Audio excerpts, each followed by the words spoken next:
नमस्कार दोस्तों, स्वागत है आपका अपने चैनल कीज टू सक्सेस में।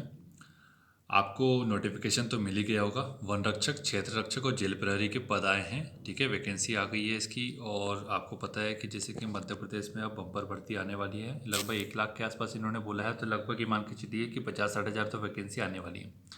तो पटवारी का नोटिफिकेशन ऑलरेडी आ चुका है, सहकारी बैंक का और अपना आबकारी अधिकारी का ऑलरेडी आ चुका है। एमपीपीएससी ने तो अपना कैलेंडर जारी कर दिया है। तो एमपीपीएससी के कैलेंडर जारी करने के चक्कर में क्या हुआ कि जो लोग व्यापम की तैयारी कर रहे थे वो लोग काफ़ी हद तक सेफ हो गए, क्योंकि एमपीपीएससी वाले सिर्फ एमपीपीएससी को टारगेट करेंगे। वो अब यहाँ पर आने बहुत कम आएंगे। मतलब आने वाले थे, जैसे मान लीजिए 100% जो लोग आने वाले थे वो सिर्फ 30 से 40% ही आएंगे, क्योंकि एमपीपीएससी का भी शेड्यूल बहुत बिजी हो गया।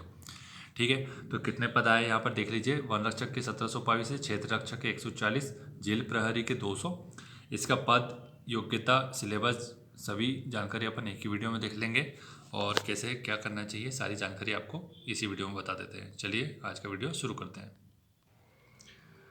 तो यहाँ पर आप नोटिफिकेशन देख सकते हैं, अपन टेलीग्राम ग्रुप में डाल देंगे। टेलीग्राम ग्रुप का अगर आपको नहीं पता है किस नाम से है तो यहाँ पे आप लिख लीजिए कीज टू सक्सेस एमपीपीएससी। ठीक है, मैं फिर से लिख देता हूँ एक बार अच्छे से, keys to success underscore MPPSC. अगर आप टेलीग्राम पर सर्च करेंगे तो आपको ये ग्रुप मिल जाएगा। यहाँ पर अपन करंट अफेयर की जो भी डिटेल होती है या फिर रेगुलर जो भी आपको लेटेस्ट अपडेट होती है वो सारी जानकारी आपको यहाँ पे मिल जाएगी। ठीक है, या फिर डिस्क्रिप्शन बॉक्स में मैं लिंक डाल दूँगा, वहाँ पे आप लोग देख लीजिएगा। तो पहले अपन जेल प्रहरी का देख लेते हैं कि जेल प्रहरी का कितने क्या पद है, कितनी फीस है, कौन लोग भर सकते हैं। 18 साल की उम्र के बच्चे भी भर सकते हैं, इसमें ये बोला गया है। तो उसके बारे में भी जानकारी अपन ले लेंगे। ठीक है, तो इसमें बोला है कि आवेदन पत्र भरने की तिथि जो है कब से स्टार्ट हो रही है, 20 जनवरी 2023 से स्टार्ट हो रही है। ये देख लीजिए, थोड़ा सा जूम कर देता हूँ आप लोग अच्छे से देख पाए ताकि।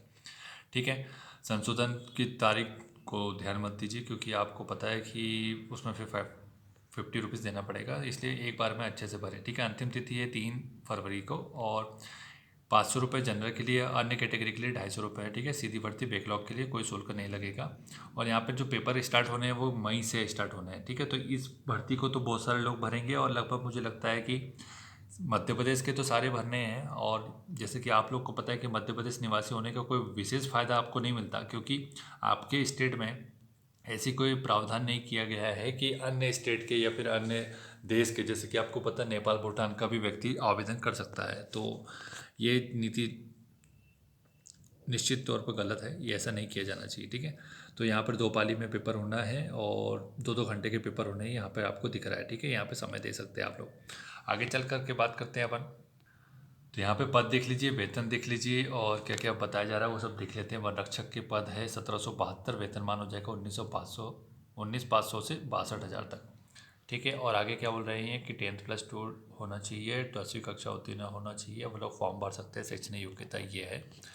आगे जाएंगे तो आपको स्नातक भी हो सकता है, उसमें तो कोई प्रॉब्लम नहीं है। मतलब आपका 10th+12 कंप्लीट होना चाहिए, उसके बाद आप फॉर्म भर सकते हैं इजीली, कोई दिक्कत नहीं है। अनारक्षित वर्ग और यहाँ पर सभी SC ST OBC EWS के लिए कितने पता हैं, यहाँ पर आप इत्मीनान से बैठ करके देख सकते हैं, जिसमें UR के आपको दिख रहा है। मैं राउंड फिगर बता देता हूँ, टोटल 549 हो जाएंगे। SC के 237, 373, ST के OBC के 426 और 187 हो जाएंगे। अपने EWS के 1772 पद है टोटल। ठीक है, तो उस हिसाब से आपको अच्छे से तैयारी करनी है, अभी से लग जाइए। देखिए आप पेपर को, आपको सभी पेपर को लगभग 3-3, 4-4, 5-5 महीने हैं, तो आप आराम से पढ़ सकते हैं, कोई समस्या नहीं है। यहाँ पर स्थायी निवासी की जो मैं बात कर रहा था वही आपको दिख रहा है। भारत का नागरिक हो, नेपाल का नागरिक भी हो सकता है। ठीक है, तो ये सब चीज़ें अच्छी नहीं है, ये इस तरीके से नहीं किया जाना चाहिए। कंपटीशन बहुत बढ़ता है, कट ऑफ ऊपर चला जाता है, जिससे कि मध्य प्रदेश के जो निवासी है उनको वो फ़ायदा नहीं मिलता है जो फ़ायदा मिलना चाहिए।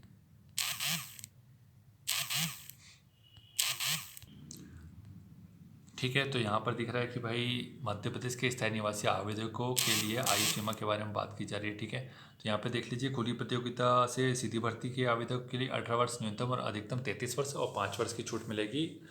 महिला आवेदक, जिसमें अनारक्षित वर्ग आ जाएगा, पुरुष महिला आवेदक, अनुसूचित जाति जनजाति अन्य सेवकों के लिए दिया जा रहा है। ठीक है, तो यहाँ पर दे दिया जाएगा। ठीक है, लेकिन 5 वर्ष की छूट और मिलनी चाहिए थी वैसे। ठीक है, अब उनके हिसाब से उनको जो सही लगा वो दे दिया गया, आप देख सकते हैं यहाँ पर। ठीक है, शारीरिक क्षमता की बात करेंगे तो यहाँ पुरुष और महिलाओं के संबंध में कुछ बातें की गई है। जैसे ऊंचाई कितनी होनी चाहिए, पुरुषों के बारे में बात कर लेते हैं। यहाँ पे बोला जा रहा है 163 सेंटीमीटर होना चाहिए, सीना 79 सेंटीमीटर से 5 सेंटीमीटर फूल जाना चाहिए। अगर नहीं फूलता है तो आप लोग अभी से प्रैक्टिस कीजिए हल्की हल्की। ठीक है। फिजिकल होना है तो फिर उस हिसाब से आप लोग देख लीजिएगा, क्योंकि फिजिकल ऐसे इतने आसानी से निकलता नहीं है, आपको प्रैक्टिस करनी पड़ती है। अभी से नॉर्मल प्रैक्टिस करेंगे तो अच्छे से हो जाएगा। अभी नॉर्मल वॉकिंग जॉगिंग पे जाइए, फिर जब आपको पेपर निकल जाए, अच्छा कट ऑफ आपके पास क्लियर हो जाए आपका कट ऑफ, तो फिर उसके बाद आप आसानी से अच्छे से कर लीजिएगा। ठीक है। महिला की हाइट के बारे में पूछा है, 150 सेंटीमीटर बोला जा रहा है, बाकी चीज़ें इसमें लागू नहीं होती। ठीक है, 150 सेंटीमीटर आपकी हाइट होनी चाहिए। ठीक है। अब यहाँ पे क्या बोला जा रहा है कि पुरुष अभ्यर्थियों को 4 घंटे में पैदल चाल चलना पड़ेगा। यहाँ फिजिकल के बारे में बात कर लेते हैं, तो यहाँ पर नीचे दिख रहा है आपको, यहाँ पैदल चाल के बारे में बात कर रहे हैं। तो 4 घंटे में 25 किलोमीटर चलना है। और महिला अभ्यर्थियों के बारे में बात की जा रही है कि 4 घंटे में 14 किलोमीटर की दूरी पैदल करनी होगी। ठीक है, ये सब कर लेंगे आप, कोई बड़ी समस्या नहीं है इसमें, वॉक पे ही जाना है आपको, कुछ नहीं करना है। ठीक है। पैदल चाल प्रारंभ होने के 60 मिनट के पूर्व स्थल पर उपस्थित होना होगा, और पैदल चाल प्रारंभ होने के पश्चात अधिकतम 30 मिनट के बाद तक किसी अभ्यर्थी को पैदल चाल में भाग लेने की अनुमति दी जा सकती है। ठीक है, 30 मिनट तक आप लेट चल जाओगे, उसके बाद आप स्टार्ट होगी तो फिर उसके बाद आप शामिल नहीं हो पाओगे। ठीक है। नेक्स्ट देखते हैं कि शारीरिक क्षमता के ऊपर। ठीक है, ये इतना हो गया। फिर एडमिट में परीक्षा के शहर आपको पता 50 जिला मुख्यालय में मिल जाएगी। मेरिट सूची के बारे में यहाँ पे जानकारी मिलती है, जो कि आपके अभी इस वक्त तो काम की नहीं है, अब इस वक्त जो काम की वो देखेंगे। यहाँ पे नियुक्ति की शर्तें एक बार अच्छे से पढ़ लीजिए, और इसके ऊपर आप लोग की क्या राय है कमेंट बॉक्स में जरूर कीजिएगा। इनके द्वारा ये कहना है कि जो प्रत्येक अभ्यर्थी के जो चयनित हो जाएगा उसको 3 वर्ष की परीक्षा अवधि के समय में रखा जाएगा, और उसके जो प्रारंभिक 3 वर्ष है ना, उसको 70% का वेतन मिलेगा। परीक्षा अवधि के उस पद के वेतनमान के न्यूनतम का प्रथम वर्ष का 70%, द्वितीय वर्ष में 80% और तृतीय वर्ष में 90% आपको स्टाइपेंड के रूप में दिए होगा। ठीक है। तो फर्स्ट ईयर में आपको जो मतलब 3 साल होल्डिंग पे रखा जाएगा आपको परीक्षा अवधि में, तो फर्स्ट ईयर में आपको 70%, सेकेंड ईयर में आपको 80% और थर्ड ईयर में 90% का आपका स्टाइपेंड दिया जाएगा। ये ऐसा कहा जा रहा है, और ये नियम कैसा है आप लोग बता सकते हैं कमेंट बॉक्स में। यहाँ पर आपको जिलावार दिख रहे हैं पद, और जानकारी मिल जाएगी कि यहाँ पर किस ज़िले में कितने पद आए हैं। एक कोई भी आप उठा लीजिए, चलिए अपने ही ज़िले उठा लेते हैं, बैतूल के बारे में देख लेते हैं। तो बैतूल ओपन से यहाँ पर हो रही है 28, भूतपूर्व सैनिक 7, होमगार्ड स्वयं सेवी नगर सैनिक के लिए 22, और अनारक्षित कैटेगरी में आएंगे सभी। ठीक है। संविदा पर कार्यरत अधिकारी कर्मचारी के लिए पद 15। ठीक है। अब एससी के लिए बारे में बात कर लेते हैं, तो अनुसूचित जाति के बारे में ओपन भूतपूर्व सैनिक, अब इसके लिए बात कर लेते हैं। यहाँ पे लिखा हुआ है 6 ओपन में आएगा, 2 भूतपूर्व सैनिक, 5 आएगा होमगार्ड के लिए, और संविदा पर 3। ऐसी अनुसूचित जनजाति के लिए आ जाएगा 27 ओपन में आ रहे हैं, भूतपूर्व में 7, अपना होम कार्ड में 20, और संविदा पर 13। तो अन्य पिछड़ा वर्ग का आप लोग पढ़ सकते हैं। ईडब्ल्यूएस का आप लोग देख सकते हैं यहाँ पर कि ज़्यादा पद नहीं दिखते, 6, 3, 5, 4 दिख रहा है यहाँ पर। ठीक है, लगभग 20 के आसपास मान के चलिए। ठीक है, तो ये जिलावार आप देख सकते हैं। मैं यहाँ पे थोड़ा वीडियो को स्लो कर देता हूँ ताकि आप लोग अच्छे से देख पाए, या फिर आप लोग PDF से देखेंगे तो ज़्यादा आपको अच्छे से समझ में आएगा। ठीक है, क्योंकि यहाँ ज़्यादा होल्ड करेंगे तो फिर वीडियो बड़ा बन जाएगा, दिक्कत हो जाएगी फिर आपको। ठीक। अब आगे देखते हैं, तो यहाँ मध्य प्रदेश राज्य वन विकास निगम के द्वारा 140 क्षेत्र रक्षकों के बारे में पदों पर भर्ती ली जाएगी, ऐसा बोला जा रहा है। और निर्देश उसके क्या क्या लागू होंगे, आरक्षण क्या होगा, ईडब्ल्यूएस क्या होगा, वो सब बारे में देख लीजिए। यहाँ पर वेतनमान के बारे में बात करेंगे क्षेत्र रक्षक के, तो ये हो जाएगा 100, मतलब पद तो 140 है जो कि बता दिया गया, और सेम वेतनमान है, कोई भी अंतर नहीं है, और योग्यता भी सेम ही है, कुछ अंतर नहीं आएगा यहाँ पे। अंतर है तो पदों में, मतलब कि कम पद है, 140 के आसपास पद है, तो देख लीजिए आप लोग यहाँ पर। यूआर के लगभग है 38, एससी के हो जाएंगे 22, एसटी के हो जाएंगे 28, ओबीसी के 38, और ईडब्ल्यूएस के 14, तो टोटल हो जाता है 140। ठीक है, इतने पद आए हैं इसमें। आगे देखते हैं कि इसमें क्या कहा जा रहा है। आयु के संबंध में भी वही प्रावधान है जो पहले अपने जेल परीक्षा में देखे गए। ठीक है, 3 वर्ष का आपको रिलैक्सेशन मिलेगा, 2023 तक काउंट की जाएगी आपकी एज। अब क्षेत्र रक्षकों के लिए चयन का आधार क्या होगा, किस प्रकार की प्रक्रिया अपनाई जाएगी, उसके बारे में यहाँ पर डिटेल दिख रही है। तो डिटेल ये बोला जा रहा है कि भाई आपको सबसे पहले तो लिखित परीक्षा में सामान्य श्रेणी के यदि उम्मीदवार हैं तो आपको न्यूनतम 33% लाना होगा। SC ST और अन्य कैटेगरी रिजर्व कैटेगरी के आप अगर छात्र हैं, उम्मीदवार हैं, तो 23% अर्जित करना अनिवार्य होगा। ठीक है। उसके बाद 10% की छूट आपको ईडब्ल्यूएस में मिल जाती है, उनको आपको पता है कि ठीक है, उसमें मिल जाएगी छूट। इसके बाद नेक्स्ट बोल रहा है कि प्रत्येक जिले के लिए अधिसूचित प्रवर्गवार अनुमानित पदों की संख्या के आधार पर 3 गुना अभ्यर्थियों को लिया जाएगा मेरिट के अनुसार। ठीक है, शारीरिक माप और पैदल चाल में आमंत्रित किया जाएगा। तो फिजिकल आपको क्या दिख रहा है यहाँ पे, पैदल चाल और शारीरिक माप, मतलब अब रनिंग कहाँ पर है आगे अपने को समझ में आएगा कि किस में रनिंग मांगी गई है। तो यहाँ पे पैदल चाल के बारे में बात की गई इनके द्वारा। ठीक है, एक चीज़ यहाँ पॉइंट नोट करने का है कि जो भी भर्तियाँ हो रही है अभी वो जिलेवार हो रही है, तो ये एक प्रश्न बना हुआ है कि क्या सर हम भोपाल के हैं तो भोपाल में भर सकते हैं, किसी और ज़िले में नहीं भर सकते हैं। तो इस संबंध में आपको ये नोटिफिकेशन पूरा पढ़ना पड़ेगा। जहाँ तक मेरा ध्यान में बात आई है तो ऐसा कोई प्रावधान तो नहीं किया है, आप अपने ही ज़िले से भर पाएंगे सिर्फ, ठीक है। तो ये एक डाउट बहुत समय पहले से पूछा गया था, तो उसके बारे में मैंने आपको बता दिया। और क्षेत्र रक्षक के लिए जो एग्ज़ाम होगा वो 100 अंकों का होगा, 2 घंटे की अवधि होगी, हिंदी अंग्रेजी दोनों माध्यम में आपको पत्र मिलेगा, प्रश्न पत्र मिलेगा, ठीक है। और शारीरिक क्षमता के बारे में बात करें तो लगभग सेम ही है, कुछ अंतर नहीं आएगा यहाँ पे। आपको चेस्ट चाहिए 160, सॉरी, आपको हाइट चाहिए 163 सेंटीमीटर, ठीक है, पुरुषों को, और आपको महिला को 150 सेंटीमीटर की हाइट चाहिए। वहीं सीने के बारे में पुरुष के लिए 79 सेंटीमीटर के बारे में बात की जाएगी, ठीक है। और आगे आप फिर देखते हैं इसमें आगे क्या बोला जा रहा है कि फिजिकल कैसे लिया जाएगा। इसमें पैदल चाल ही चला रहे हैं, ठीक है, ठीक है। तो क्षेत्र रक्षकों के लिए भी आपको 4 घंटे में 25 किलोमीटर चलना होगा पुरुषों को, और महिला को चलना पड़ेगा 4 घंटे में 14 किलोमीटर, ठीक है। तो ये आसान है, कोई बड़ी बात नहीं इसमें। तो ये दो को टारगेट आप लोग कर सकते हैं। थर्ड वैकेंसी के ऊपर हम बात करेंगे, उसमें रनिंग है तो फिर उसमें थोड़ा सा कॉम्प्लिकेट हो जाता है, ठीक है। तो इन दोनों को अगर टारगेट करते हैं तो आराम से आपका जल्दी काम हो जाएगा। और मई में पेपर है तो आपको उस हिसाब से आपको देखना चाहिए किस तरीके से। इसमें सिलेबस भी अपन देख लेंगे, सिलेबस कहाँ इन्होंने डाला है, ठीक है। यात्रा भत्ता व्यय आपको सब मिल जाएगा यहाँ पे। नियुक्ति की शर्तें फिर वही है, यहाँ पे 70, 80, 90% का आपको मिलेगा 3 वर्ष में। और यहाँ पे जिलावार दिख रहा है यहाँ पर, ठीक है। मध्य प्रदेश राज्य वन विकास निगम लिमिटेड द्वारा जो दिए गए थे पद, उसके ऊपर भर्ती की जा रही है, ठीक है।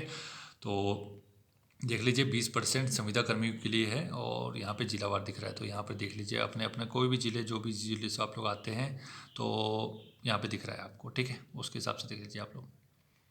नेक्स्ट चलते हैं आगे, ठीक है। अगर आप स्पेशल ट्राइब से आते हैं, जैसे बेगा सहारिया से आते हैं, तो भारिया से आते हैं, तो उसके लिए अलग प्रावधान किया गया है, उनको छूट है काफ़ी हद तक, तो वो आप देख सकते हैं, ठीक है। इसके बाद नेक्स्ट बात कर लेते हैं कि जेल विभाग के अंतर्गत प्रहरी के सीधी भर्ती के रिक्त पदों पर भर्ती चयन परीक्षा। तो इसके पहले अपन ने वन रक्षक और क्षेत्र रक्षक के पदों पर देख लिया कि पैदल चाल है वहाँ पर 4 घंटे में 25, 4 घंटे में 14 किलोमीटर। अब जेल प्रहरी के बारे में बात कर लेते हैं। यहाँ पर फिजिकल होना है आपको, कितने मीटर की रनिंग होगी वो भी बात कर लेते हैं, ठीक है। तो यहाँ पर दिख रहा है 200 पदों पर भर्ती की जा रही है जेल प्रहरी की, और पदनाम और वेतन लगभग वही आपको दिखेगा यहाँ पर, ठीक है। 19,500 से लेकर 62,000 तक का यहाँ पे वेतनमान है। और फिर आपको वेतन वैसे ही दिया जाएगा 70, 80, 90% के हिसाब से, ठीक है। सीधी भर्ती जेल प्रहरी के आपको यहाँ पे दिख रहा है कि अनारक्षित में 67 पद हो जाएंगे, और ईडब्ल्यूएस में हो जाएंगे 7, एससी में हो जाएंगे 32, एसटी में 40, और अपना ओबीसी में 54 हो जाएगा, ठीक है। और यहाँ पर बात कर लेते हैं, कुल हो जाएंगे 200 पद, ठीक। न्यूनतम शैक्षणिक अर्हता में वही 10+2 कंप्लीट होना चाहिए आपका। और यहाँ पर फिर आपको जो दिया जा रहा है कि शारीरिक मापदंड कैसा होना चाहिए, कि पुरुष के बारे में बात करें 165 सेंटीमीटर, महिला 158 सेंटीमीटर, ठीक है। सीना फुलाएंगे पुरुष 83 सेंटीमीटर, ठीक है। 5 सेंटीमीटर का आपको आना चाहिए, किसी प्रकार की कोई समस्या नहीं होनी चाहिए, ठीक है। यहाँ पे आपको मापदंड दिखा जा रहा है, जो कि आप लोग बहुत लोग परेशान हो रहे थे कि भाई चश्मा लगाए तो क्या होगा। आवेदकों की दोनों आंखों की दृष्टि सामान्य होना चाहिए। उसे जेल की सेवाओं के लिए शारीरिक दृष्टि से उपयुक्त होना चाहिए। अभ्यर्थी को शारीरिक रूप से अपंग नहीं होना चाहिए। अभ्यर्थी के नौकनी नहीं होना चाहिए, फ्लैट फुट नहीं होना चाहिए, कोई दृष्टि दोष नहीं होना चाहिए। मतलब आपको निकट और दूर दृष्टि दोष नहीं होना चाहिए। अगर ये है तो फिर आप लोग फॉर्म भरने से कोई मतलब नहीं है, या फिर फॉर्म भर लीजिए। अगर किसी प्रकार की कोई आगे हो सकती है कुछ चीज़ें, आप लोग समझदार है तो फिर आप लोग देख लीजिएगा आपके हिसाब से, ठीक है। यहाँ पे दृष्टिबाधित, बहरे, कम सुनने वाले, लोकोमोटिव सभी के लिए अलग अलग परसेंट का रिजर्वेशन दिखता है, महिलाओं के लिए अलग रिजर्वेशन दिखता है, उसको आप लोग देख सकते हैं। आगे आएंगे अपन तो देखते हैं कि यहाँ पर क्या। फिर स्थायी निवासी के बारे में वही बात है कि आपको स्थायी निवासी क्या मतलब है, अगर ऐसे ही करना था तो, ठीक है। एज के बारे में बात कर लेते हैं तो एज सेम है लगभग वैसे ही, 33 से 38 वर्ष का हो जाएगा। आगे चलेंगे अपन। देखिए भाई कौन कब पैदा हुआ है, 26 जनवरी 2001 के बाद यदि आपकी पैदाइश है, आपका बर्थ ईयर है, तो उसके बाद आप लोग भर सकते हैं फॉर्म, ठीक है। 18 वर्ष का जो आपको समझ में नहीं आ रहा था क्या करना है कैसे करना है, तो 26 जनवरी 2001 के बाद यदि आपका जन्म हुआ है तो आप लोग फॉर्म भर सकते हैं, ठीक है। 100 अंकों का प्रश्न पत्र होगा ये भी, ठीक है। 1 अंक मिलेगा, 2 घंटे का पेपर होगा, किसी प्रकार की कोई भी आपको वो नहीं मिलती है, क्या नहीं मिलती है, माइनस मार्किंग। अब यहाँ प्रश्न पत्र में क्या होगा, सामान्य ज्ञान आ रहा है, सामान्य हिंदी आ रहा है, जेल प्रहरी के बारे में बात कर रहे हैं अपन, सामान्य अंग्रेजी भी आ रहा है, सामान्य गणित भी आ रहा है, सामान्य विज्ञान के भी आ रहा है प्रश्न। तो सामान्य अंग्रेजी क्यों ले रहे हो, जब एमबीबीएस आपको हिंदी में करवाना है तो फिर आप जेल प्रहरी पटवारी में इंग्लिश क्यों पूछ रहे हो। हालांकि ठीक है, ये अब जो हो गया है वो उसके ऊपर परेशान होने से अच्छा है कि आगे तैयारी कैसे की जाए उसके बारे में बात करना चाहिए। यहाँ पे टेस्ट के बारे में बात कर लेते हैं कि भाई प्रहरी की जो टेस्ट है फिजिकल, उसके बारे में क्या बोलना चाहेंगे आप। 800 मीटर की दौड़ों के पुरुषों के लिए 2 मिनट 50 सेकंड में दौड़ना पड़ेगा, महिलाओं को 4 मिनट में दौड़ना है, जो कि बहुत आसान है, कोई समस्या नहीं आएगी। नॉर्मल वॉक पे चले जाइए आज से ही, तो आप आराम से 5 महीने बाद इतने 4 मिनट में 800 मीटर दौड़ने की स्थिति में आ जाओगे। गोला फेंकना पड़ेगा 20 फीट, जो कि फेंक देंगे अगर आपका शोल्डर अच्छा है पुरुषों का और आपका आर्म अच्छा है, उसमें अच्छी स्ट्रेंथ है, तो आराम से फेंक देंगे। महिलाओं के लिए भी सेम वही चीज़ आती है, 16 फीट। यदि आपका शोल्डर अच्छा है, आर्म्स में आपका स्ट्रेंथ अच्छा है, तो आप फेंक सकते हैं। भूतपूर्व सैनिकों के बारे में यहाँ पर जानकारी मिल जाती है और फिर उनको कुछ बताने की आवश्यकता नहीं है, ऑलरेडी एक्सपीरियंस खिलाड़ी हैं वे लोग, ठीक है। तो यहाँ पे सिलेबस देख लीजिए एक बार फिर से। फॉरेस्ट अपना जो गार्ड है उसके लिए, मतलब यहाँ पे वन रक्षक, क्षेत्र रक्षक और जेल प्रहरी के लिए जो आपको सिलेबस है पूरा ही सेम है। यहाँ पे कुछ भी नया नहीं करना है, सिलेबस सेम है, तो इस वजह से आपको तीनों वैकेंसी में आराम से आप पार्टिसिपेट कर सकते हैं और 3 में से किसी न किसी में नंबर लगा सकते हैं। तो करना क्या है यहाँ पे, करना ये है कि सामान्य ज्ञान हो गया, जीके हो गया, आपको हिंदी हो जाएगा, अंग्रेजी हो जाएगा, गणित हो जाएगा, विज्ञान हो जाएगा, ठीक है। तो ये इन सभी के ऊपर कैसे आपको क्या करना है और क्या क्या पढ़ना चाहिए वो भी इसी वीडियो में बता देता हूँ जानकारी, ताकि आप लोग अच्छा स्कोर कर पाए। तो लगभग 80 का ही गेम है, सब कुछ मान के चलिए। तो जिनको अगर जानकारी लेनी थी पदों के बारे में, नोटिफिकेशन के बारे में, सारी जानकारी दे दी गई है, वो लोग यहाँ पे ही वीडियो छोड़ के जा सकते हैं। लेकिन यदि जिसको पर्टिकुलर सिलेक्शन लेना है कि हाँ ठीक है हमें सिलेक्शन लेना है, सिर्फ फॉर्म भरने तक हम सीमित नहीं है, तो वो यहाँ पे रुक सकते हैं। तो यहाँ पे जो बातें बताई जा रही है वो या तो लिख लीजिए, क्योंकि आप लोग, या फिर आप कहीं पे नोट कर सकते हैं। तो यहाँ पर ये बताया जाता है, सबसे पहले मैं जीके के बारे में बात कर लेता हूँ कि सर जीके कैसे करेंगे, क्या करना चाहिए कि हमारे स्कोर जीके का जो आना है, लगभग यह मान के चलिए 5 सब्जेक्ट मतलब 20 पंचे 100, ये मान लेके चलिए, ठीक है। तो 1 से 20 का आ रहा है, तो मतलब ये हो जाएगा कि आपको क्या करना चाहिए। सबसे पहले जो आपकी अप्रोच होना चाहिए, कि भाई आपको सामान्य ज्ञान में मिल जाए 20 में से 20, ठीक है। हिंदी में मिल जाए 20, इंग्लिश में मिल जाए आपको 15, गणित में मिल जाए आपको 15, विज्ञान में मिल जाए आपको 15, ठीक। तो इस हिसाब से कितने नंबर हो जाते हैं, 60 और 45, ये मान के चलिए, ठीक है। तो ये कितने हो जाएंगे,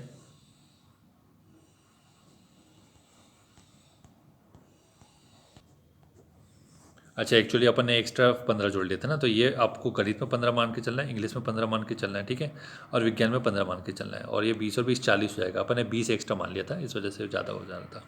तो यहाँ पे क्या हो जाएगा आपका 40, और फिर ये हो जाएगा 15 45, ठीक है। तो ये कितना हो रहा है, 85 हो रहा है। तो इसको आपको एक्यूरेसी से करना पड़ेगा, 85 तो आपके सही हो रहा है, ठीक है। तो ये मान के चलना है आपको। अब ये कैसे होंगे, इतना आसान भी नहीं है। आपको एक ऊपर ऊपर दिखाया कि आपका अप्रोच क्या होना चाहिए। तो आपको जीके के लिए क्या करना चाहिए, देखिए लूसेंट तो आपको पढ़ना ही पढ़ना है। लूसेंट का आपको जो ऑब्जेक्टिव आता है उसको खरीद लीजिए, ठीक है, उससे पढ़िए। स्पीडी जीके जो आता है रेलवे वाला, उसको पढ़िए। इतना जीके के लिए सफिशिएंट है, इसके अलावा कहीं भागने की आवश्यकता नहीं है। अगर ये इतना करते हैं, देखिए 3 बुक है, 3 बुक मजाक नहीं है, ठीक। और आप जो लूसेंट से पढ़ेंगे, स्पीडी से पढ़ेंगे, उसकी प्रैक्टिस किससे करेंगे, लूसेंट के ऑब्जेक्टिव से करेंगे, ठीक है। तो इससे पूरा जीके 20 में से 20 आने की संभावना पूरी है, बशर्ते आप वहाँ पे कोई सिली मिस्टेक्स ना करें। सिली मिस्टेक्स के लिए आपको यही है कि आप जितना प्रैक्टिस करेंगे वो चीज़ नहीं होती। हिंदी के बारे में बात कर लेते हैं आप पहले, हिंदी के ऊपर, ठीक है। ये आपका जीके का होगा। हिंदी के लिए बात करेंगे तो आपको क्या करना है, लूसेंट का हिंदी ले सकते हैं, अरिहंत का हिंदी ले सकते हैं, और प्लस एक ऑथेंटिक बुक ले लीजिए अच्छी, मतलब चंचल जैन मैडम की ले लीजिए, ठीक है। या फिर आप किसकी ले लीजिए, श्रीवास्तव मैडम की ले लीजिए, जो एमपीपीएससी लेवल की आती है दोनों। तो एमपीपीएससी लेवल का पढ़ेंगे तो आराम से 20 नंबर का आने की संभावना है। अब लूसेंट भी ले, अरिहंत भी ले, ऐसा क्यों, क्योंकि जो लूसेंट में कुछ टॉपिक ऐसे हैं जो मिसिंग है, ठीक है, अरिहंत में कवर है। तो आपको क्या लगता है कि 100 150 की बुक ज़्यादा महंगी पड़ेगी क्या आपको? आपको जो एक बार वैकेंसी मिल जाएगी, नौकरी मिल जाएगी, तो फिर ये सब चीज़ें मायने नहीं रखती, ठीक है। तो इतना चीज़ ले लीजिए, उसको प्रैक्टिस कीजिए अच्छे तरीके से। कोशिश करेंगे यदि हमें समय मिलेगा तो हिंदी आपको करवाने की पूरी तरीके से कोशिश करेंगे, हिंदी के ऊपर, इंग्लिश के ऊपर लेक्चर लाने की पूरी कोशिश करेंगे, ठीक है। तो ये हिंदी के बारे में बात हो गई, इसको अच्छे से पढ़िए, कॉन्सेप्ट समझिए, और फिर आपको ऑब्जेक्टिव लगाने हैं, ठीक है। और ऑब्जेक्टिव के लिए क्या करेंगे सर, एस चंद की बुक आती है, एस चंद की बुक आती है अपनी हिंदी की ऑब्जेक्टिव के लिए पर्टिकुलर, उसमें ऑब्जेक्टिव है तो वो ले सकते हैं आप लोग, या फिर आपको लूसेंट में ही पीछे काफ़ी ऑब्जेक्टिव मिल जाते हैं, वो उसको लगा सकते हैं। इंग्लिश के ऊपर बात करेंगे तो इंग्लिश का तो मैं ऑलरेडी उसको बता चुका हूँ आपको इसमें, पटवारी के लिए कि परफेक्ट का लीजिए, किरण का ले सकते हैं, ठीक है। ये 2 अच्छे प्रकाशन है, इन दोनों का ले सकते हैं। और फिर आपका इसका एमसीक्यू लगा के आपको सॉल्व करना पड़ेगा। अपना जो व्यापम ने जितना भी पेपर लिया है इंग्लिश का, ठीक है, उसका आपको एमसीक्यू लगाना पड़ेगा, उससे प्रैक्टिस करनी पड़ेगी, तो इंग्लिश हो पाएगा, तभी 15 नंबर आएंगे। मैं 20 नहीं बात कर रहा हूँ इंग्लिश में, 15 ही बोल रहा हूँ। इसलिए बोल रहा हूँ कि भाई थोड़ा, कई लोगों को, मैक्सिमम लोग हिंदी मीडियम के हैं और सब लोग ठीक है। उतना सभी का मतलब इंग्लिश मीडियम स्कूल से नहीं आते, इस वजह से थोड़ा वीक है, इसलिए मैं 15 मार्क के चल रहा हूँ आप लोग को। फिर इसके ऊपर ला लेंगे तो बहुत ही अच्छी बात है। गणित के ऊपर तो ऐसा है कि भाई गणित तो बहुत सारे लोग कर लेंगे। व्यापम के प्रीवियस ईयर के क्वेश्चन लगाइए, RS अग्रवाल को ले लीजिए। RS अग्रवाल के बाद अगर यदि आप ले सकते हैं तो वैसे लेने की ज़रूरत नहीं पड़ेगी, ठीक है। तो मत लीजिए, आप एक काम कीजिए, ब्रह्मास्त्र नाम की जो बुक आती है या फिर पुणेकर की बुक आती है, पिछले 10 सालों का उसमें व्यापम का पूरा क्वेश्चन कवर है। तो 6-7 हज़ार ऐसे क्वेश्चन है उसमें, तो आप उससे लगा सकते हैं, आराम से अच्छी प्रैक्टिस हो जाएगी। सामान्य विज्ञान के बारे में बात करेंगे तो ये मैं वहीं बता चुका था पटवारी में, फिर भी एक बार बोल देता हूँ। लूसेंट के जो पर्टिकुलर साइंस का जो बुक आता है वो ले लीजिए, प्लस NCERT से पढ़िए। अभी समय बहुत है, NCERT से पढ़ेंगे तो क्या है, आपका कॉन्सेप्ट भी क्लियर हो जाएगा, और फिर ये जो लूसेंट में अगर कोई आपको ऐसा लगता है कि ये जानकारी सही नहीं है तो वो यहाँ से कवर हो जाएगी। वैसे लूसेंट में ऐसी कोई जानकारी नहीं है जो गलत है, ठीक है। फिर भी कुछ हिडन जानकारी ऐसी होती है जो लूसेंट वाले बताते नहीं है, तो वो चीज़ आपको NCERT में मिलेगी जा करके। फिर उसके बाद आपको इसके MCQ लगाइए। MCQ के वीडियो ऑलरेडी साइंस के कवर कर चुका हूँ मैं, वो जा करके देखेंगे तो वो पर्टिकुलर व्यापम के MCQ है, तो वो आप करेंगे तो उससे आपको बहुत राहत मिलेगी। तो टोटल टारगेट होना चाहिए आपका 80 से 85 का, और ये जाइए सिलेबस निकालिए और इसको लिख दीजिए अपने दीवार पे जहाँ बैठते हैं आप सामने, वहाँ पे छाप दीजिए 80 से 85, ठीक है। इसको आपको रोज़ देखना, उस हिसाब से आपको मेहनत भी करनी पड़ेगी तकड़ी। ऐसे असामान्य मेहनत से काम बिल्कुल नहीं बनेगा। फिर समय समय पर आपको कुछ अगर डाउट है तो यहाँ कमेंट बॉक्स में कमेंट कर दीजिएगा, या फिर आप ले टेलीग्राम पे ग्रुप पे डाल सकते हैं कि सर ऐसे ये चीज़ नहीं हो रही, वो चीज़ नहीं हो रही, तो उसके ऊपर हम बात करेंगे, ठीक है। यदि हमें समय मिल पाता है तो हम लोग क्या करेंगे, हिंदी और इंग्लिश को देंगे आपको, ठीक है। फ्री ऑफ कॉस्ट देंगे, ऐसा कुछ नहीं है, वीडियो बना के डालेंगे, आपको समझाने की कोशिश करेंगे, ठीक है, कि कैसे क्या हो सकता है। बाकी चीज़ें तो कोई प्रॉब्लम ही नहीं है, आप लोग बढ़िया इत्मीनान से अच्छे से तैयारी कीजिए। अब ये प्रॉब्लम यहाँ पर ये चीज़ आ गई कि सर पटवारी है ना, आबकारी, अपना ये 3 वैकेंसी और ये हो गई, और MPPSC हो गई, तो इसके ऊपर कैसे फोकस करें। देखिए MPPSC वाले तो गए, वो लोग सिर्फ MPPSC को फोकस करेंगे, और ये जो 3 वैकेंसी है इसको फोकस कर सकते हैं, क्योंकि ये ऑलरेडी उसके बाद ही होनी है। तो आपका सही मौका ये हो जाएगा कि जो इसमें पर्टिकुलर ये तीनों वैकेंसी में ट्राई कर रहे हैं इन लोग के लिए अच्छी बात है। और ये जो आबकारी और जो पटवारी है ना, ये MPPSC वाले बहुत कम लोग देने हैं, तो आप लोग इनके ऊपर फोकस कर सकते हैं। सहकारी बैंक के ऊपर फोकस कर सकते हैं। तो टोटल ये है कि आप अपनी तैयारी को कितना अच्छा कर सकते हैं। देखिए एक चीज़ और मैं यहाँ पर मेंशन करना चाहूँगा कि यहाँ पर आप जो 1 लाख पद बोल रहे थे बहुत समय से, लेकिन 1 लाख आपको देना ही था तो 1 साल में देते ना आप। 1 साल में आप आराम आराम से देते रहते 2-2 3-3 महीने के गैप में। अब आप 3-4 महीनों में आप अगर 5-6 वैकेंसी लेके आ रहे हैं, ठीक है, तो उसमें क्या होता है कि बच्चा ना तो इस पे फोकस कर पाएगा ना तो उस पे फोकस कर पाएगा। इस वजह से क्या होगा, बहुत सारे लोग सिलेक्शन नहीं ले पाएंगे, मतलब हड़बड़ा जाएंगे, कैसे करे क्या करे, वो बच्चे को नहीं समझ में आता है, आदमी भड़बड़ा जाता है। तो ये सब चीज़ें कैसे हो पाएगी। तो ये सब चीज़ें आपको भी डिमांड रखनी चाहिए, ट्वीट करना चाहिए, ज्ञापन देना चाहिए कि सर हर 3 महीने में वैकेंसी लेके आए ना। यदि आप भर्ती करवा भी रहे हैं तो हमको समय भी तो मिले। नहीं तो फिर आप भी ऐसा क्यों नहीं करते कि एक काम कीजिए, आप विधानसभा, लोकसभा, अपना पंचायत और नगर पालिका के चुनाव आप इकट्ठे क्यों नहीं ले लेते हैं, आप क्यों अलग अलग लेते हैं। फिर अपनी सहूलियत के हिसाब से चीज़ें आपको समझनी चाहिए, आपको आवाज़ उठानी चाहिए, ठीक है। तो वीडियो अच्छा लगा तो वीडियो को लाइक और शेयर कीजिएगा अपने दोस्तों के साथ, चाहते दोस्तों के साथ, और भाइयों मित्रों बहनों के सभी के साथ। और वीडियो को लाइक करने के बाद अपने चैनल को सब्सक्राइब कर लीजिएगा। सब्सक्राइब करने के बाद ही आपको समय पर नोटिफिकेशन मिल पाएगा। Thank you so much for watching.